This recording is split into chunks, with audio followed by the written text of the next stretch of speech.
Master, cooking time. Today is Friday. Na-requestan tayo magluto ng papaitan. So ngayon, magluluto tayo ng papaitan. Style Master Chef Johnny. Isa ng kalanan. So, yan natin ng mantika.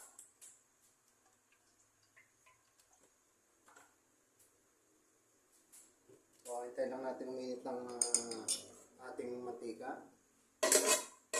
Pagka medyo mainit ng mantika, ilagay natin ng ating luya. So, halu-haluin lang hanggang maigisa.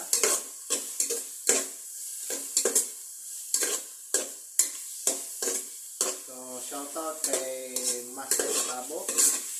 Siya po ang para mag-content din daw ako sa aking channel.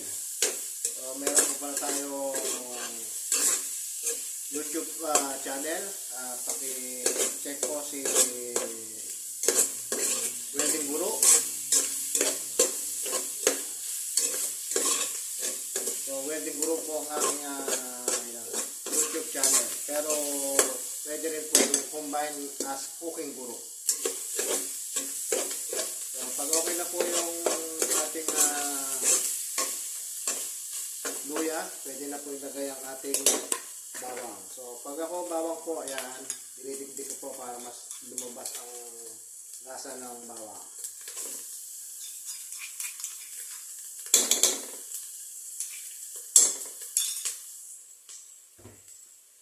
So, ano din po, haluin na hanggang pumula ang bawang. So, dagdagan po natin ng konting mantika.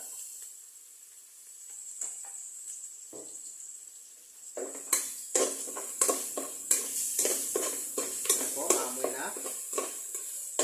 Bawang at luya pa lang, maamoy na. Yung luya nga po pala, pinipipit ko rin bago huwain. Para po lumbas ang katas ng ng bawat ng luya at saka bawang. Ayan naman pumula ang bawang. Master Katabo, nagluluto rin ako.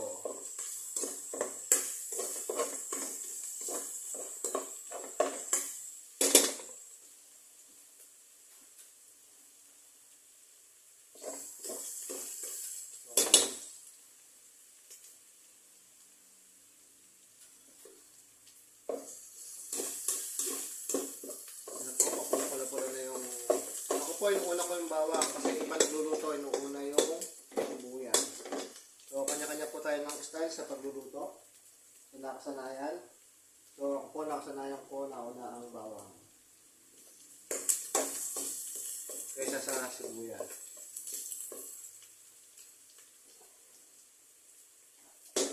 So, tayo na po natin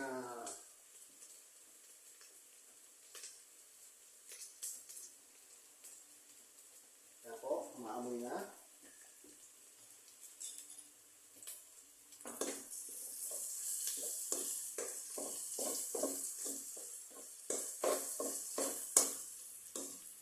Mag-ahon lang po ako ng konti para pang-toppings mamaya.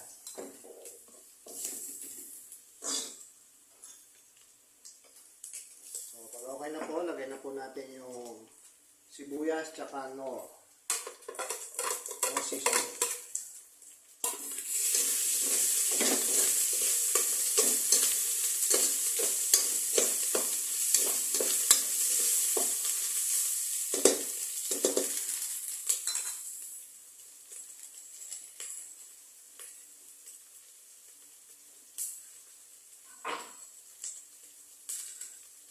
Sa traditional po na ginagamit ko po ay sampalok. Kaya lang nakatamaran na pong gumawa ng sampalok. Kaya sinigang sampalok. Baka naman. So lagay ko na po. Una ko po ang asin.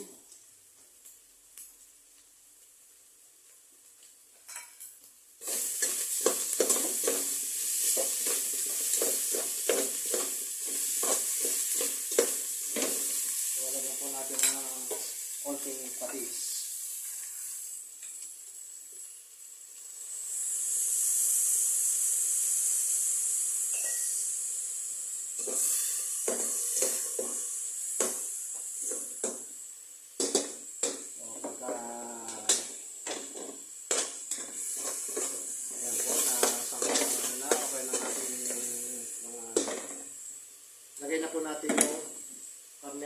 baka na iniwan.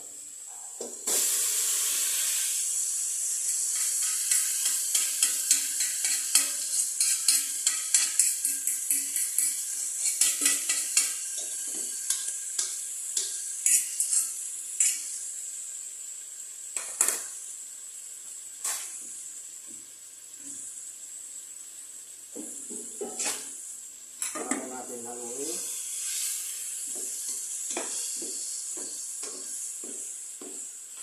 Para magpantay. Nagputya lang po ng konti.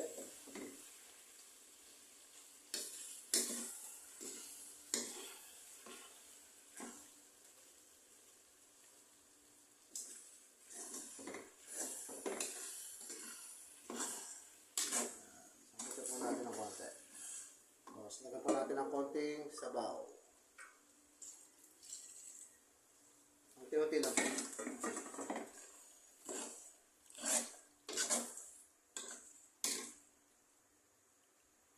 So, yan po siya.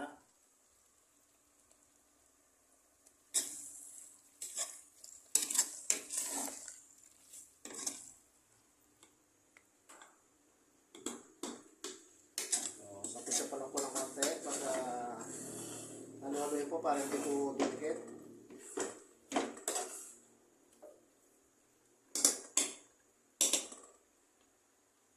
So, makulit ng konting tubig. Siya yung pinasasabaw po natin yung tipo pakulan natin kanina. Buo lang po konti.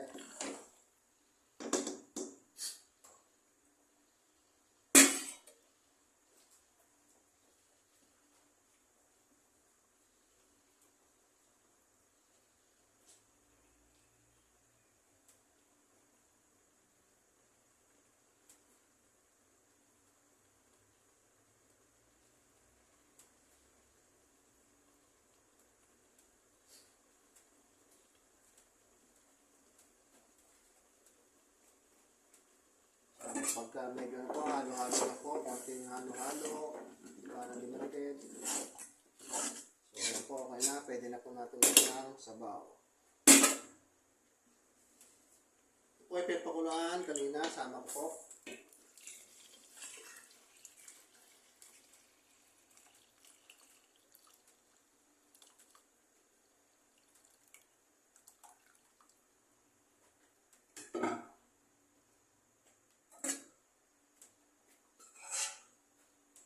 So, may naiwan po din nahiwa. Sama ko na lang din po rito.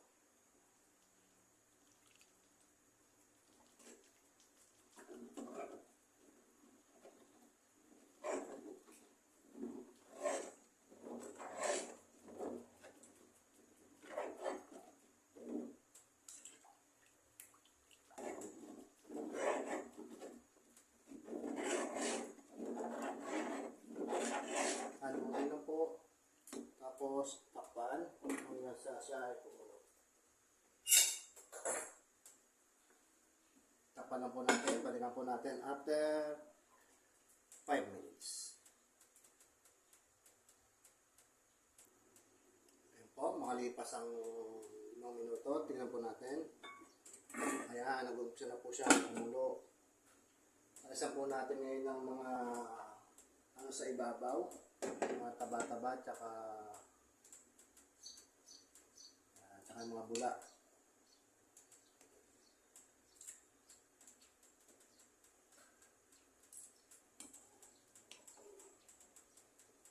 So, mga health conscious po kasi yung mga kakain, kaya kailangan walang ganong taba. So, every Friday po, nare-requestan po ako na magluto sa aming department, sa aming senior high school. So, ito po ang aming tanghalian.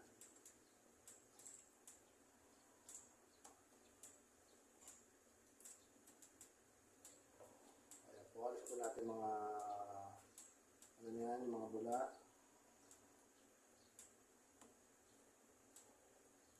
Ito.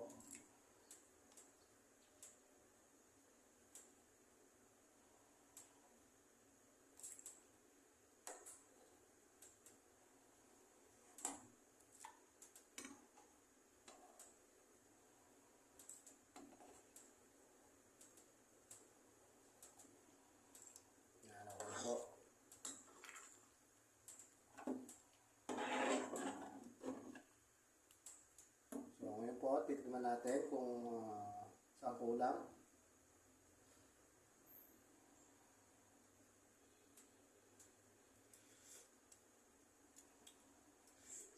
So, kulang po ng konti sa asin. Dadagdag po tayo ng nor sinigang.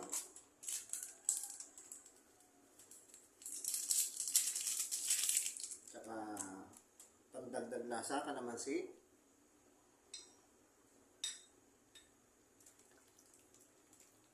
Apat na piraso lang po yan.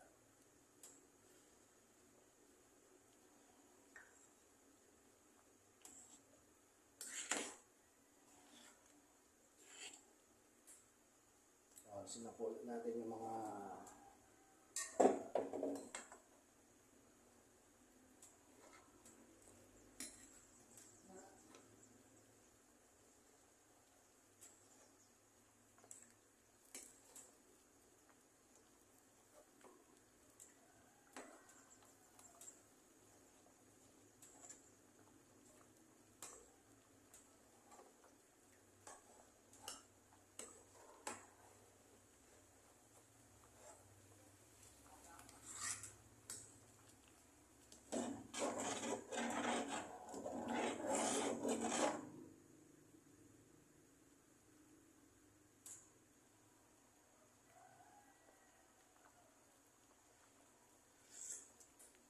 yung sarap.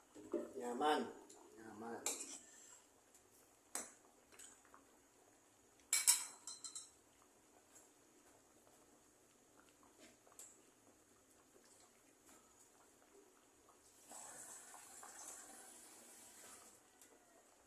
Dagdagan na po natin ng konting sabaw.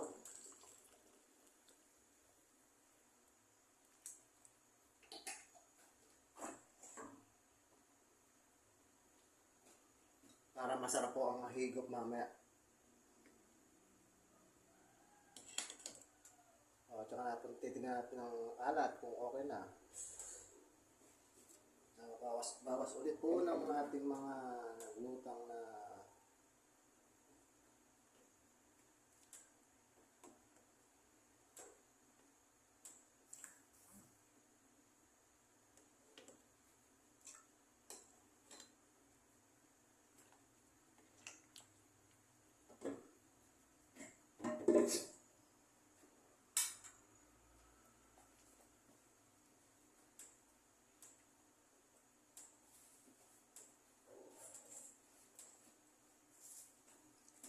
lagyan po natin ng magic.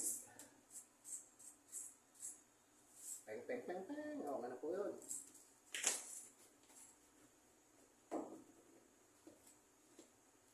Konting asin. Peng, peng, peng.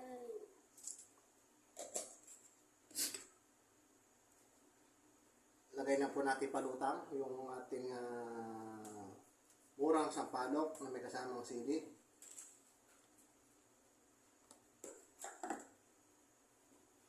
Para po sa pinale, para po mas magandang tignan at pagkulo po niyan, okay na po yan. Ready to eat na po yan.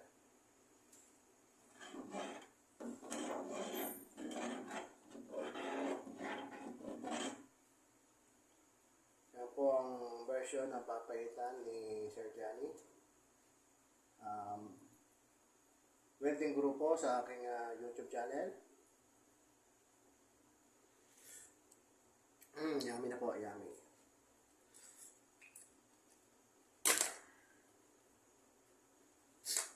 Ayan po, kumukulo na. So, pwede na po natin ibalik yung ating toppings na bago kanina para additional aroma po at lasa. Yun na po ang ating simpleng luto ng ating papaitan. Version ni Sir Johnny. Mga kamaster, master kakabo, ayan po, nag-ano ako, nag-content.